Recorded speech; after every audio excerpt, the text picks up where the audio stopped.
Oregon is enjoying its first taste of a sweet spring, and isn't life grand? Hi there, I'm Grant McComey, your host for Travel Oregon's Grant's Getaways. And this week we poke around Western Oregon and discover all kinds of activities to see and do. Come on along as we enjoy an Oregon sweet spring. The Capitol Mall is a rare Oregon gem, a free state park meant for strolling, and where a sweet Oregon spring's in full swing.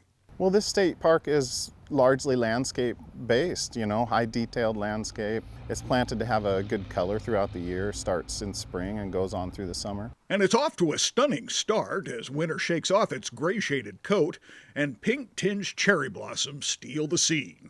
Conveniently located, easy to get to. People haven't been here, they really should. It's beautiful. I just come here every day and think this is a pretty great office to come to work, You'll enjoy travel along this heavenly ribbon of asphalt in Yamhill County, where you leave the Willamette Valley far behind and discover the Nestucca River National Scenic Byway.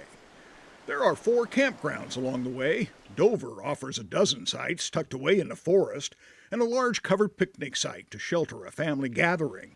But don't get too comfy. It's time to trade in the truck for a different trail. So sometimes the campgrounds are simply a starting point that kind of launch you onto the side trips like this one right here at Dover. Check out Dover Waterfalls. It's a stunner right now. So bring your camera when you travel this way, and know that the Byway parallels an ancient river marked by 40-million-year-old basalt rock formations. And even on a dry day, the rocks are drenched, dripping and dropping across lush moss and wildflowers. Fan Creek Campground is the place to be for more riverside fun. Towering trees set this site apart that also offers a handful of larger RV sites for the motorhome crowd. Stop in at Alder Glen for a whopper of a waterfall. It's a place where the wildflowers grow right next to more shoreline campsites. This byway is perfectly suited to a day when the sunbeams light up the scene and fairy slipper orchids wave you along as the river rolls on its ageless song. And it connects you with another sweet surprise along the Oregon coast. They're a bit wider, they're very stable, and I always say if you've ever paddled in a canoe, this is going to have an equitable level of stability. You need to know nothing about kayaking. The majority of our tours are built for beginners.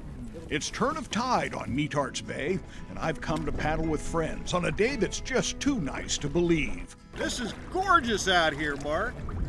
Beautiful day. You'd never know it's what, March? Feels like summer.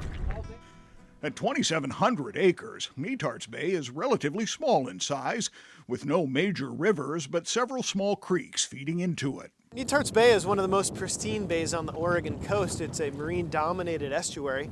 The water is very clear, as you can see today. We can see right to the bottom. Dungeness crab are crawling around. The visibility makes this a really nice waterway to paddle. So get here soon, and then slow down and make the most of a sweet Oregon spring.